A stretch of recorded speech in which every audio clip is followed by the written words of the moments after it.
It's 2016 and we're starting each new show with poor cadence and awkward inflection. Why? So there's no pressure to be perfect the rest of the show.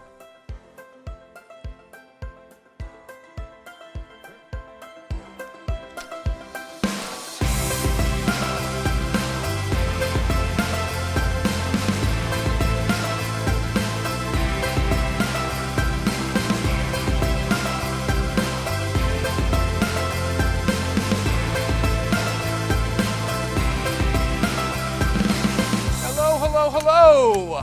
Yes, it is good to be your host, Matt Weber, for some brand spanking new epis of Lens, or The Lens for those with more time on their hands. So here's a fact, folks at home and in this room. Did you know that I rarely read books?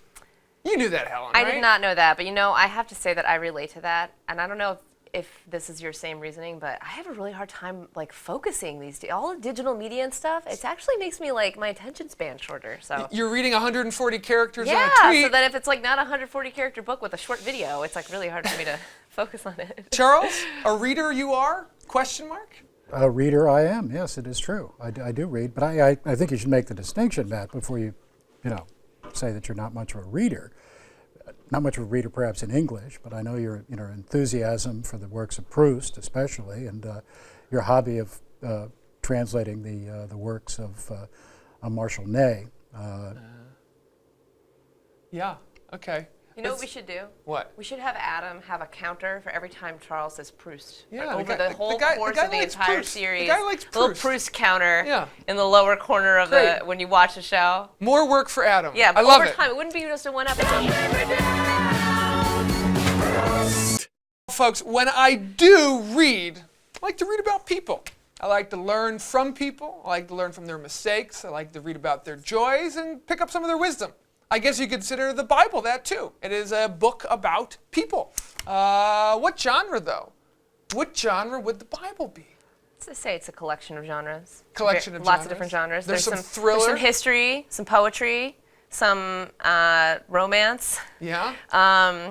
What else? I don't know. Some biography. It's everything. And that's why, to me, I think it's one of the greatest books in the world. It's everything. Charles, do you disagree? Well, no, I think, you could certainly classify the New Testament as a love story. John 3:16 would look good on the dust jacket of that. You could, even, Chariots of Fire, classify it as science fiction, which, like a lot of science fiction, turns out to be true.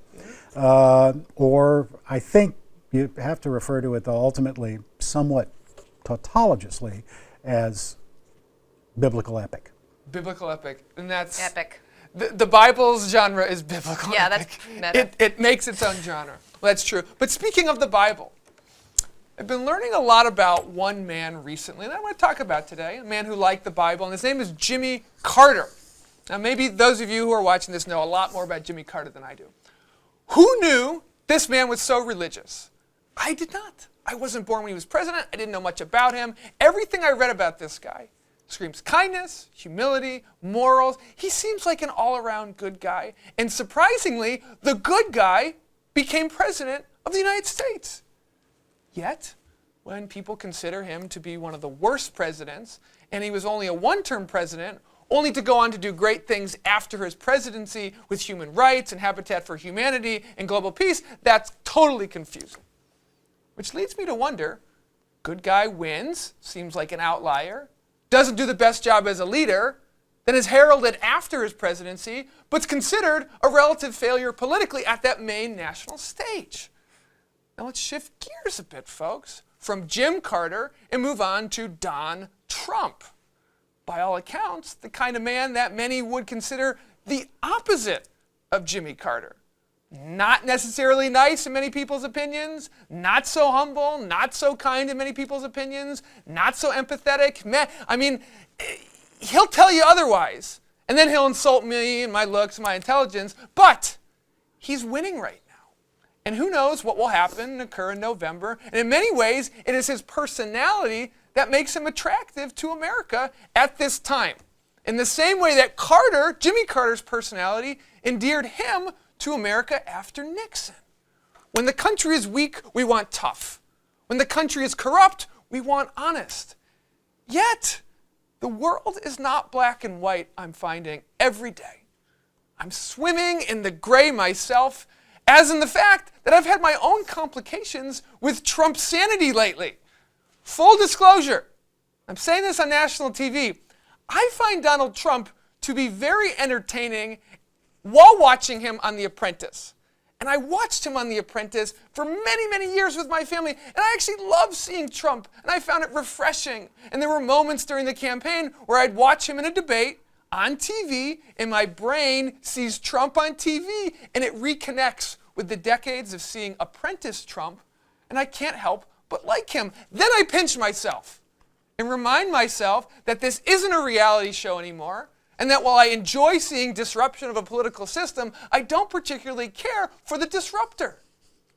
Yet people vote, people endorse, and the good guy loses, and the bad guy wins, and the whole system seems crazy, except when you wonder if a bad guy is actually a good guy for certain jobs, and whether a good guy is in fact a bad guy when it comes to some things.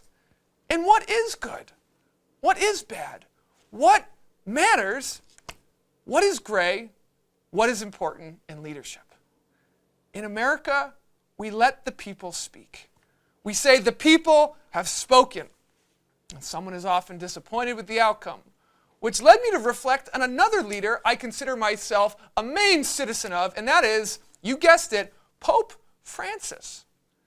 And I find it funny that he is my favorite leader in the world, and I never cast a single vote for him. I had nothing to do with electing the leader of my faith, yet I love him, and I am grateful for his position. Me, the person, had not spoken in this process. Yet here I am, happy with absolute theocratic monarchies and bummed out by democracy. And it is when I go down this rabbit hole of politics, I must revert back to reminders of what is truly important. And that always ends up being people and prayer.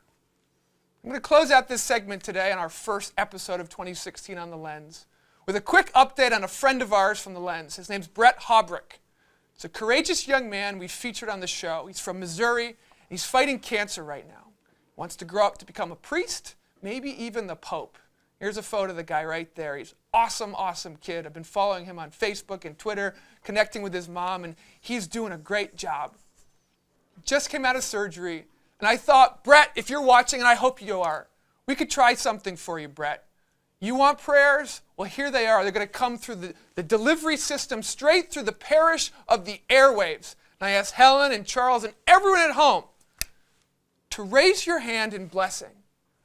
Raise your hand and bless Brett, helping him have strength, Brett have recovery, have many blessings of the world from all of us as you fight cancer. Know you are loved, and know there are healing prayers coming through this TV, this iPhone, this iPad, this computer, however you're watching this, and know you are loved by all of us. And buddy, when you get better, I want you to find yourself on a trip to Boston, and I'm going to make you our special guest on this show.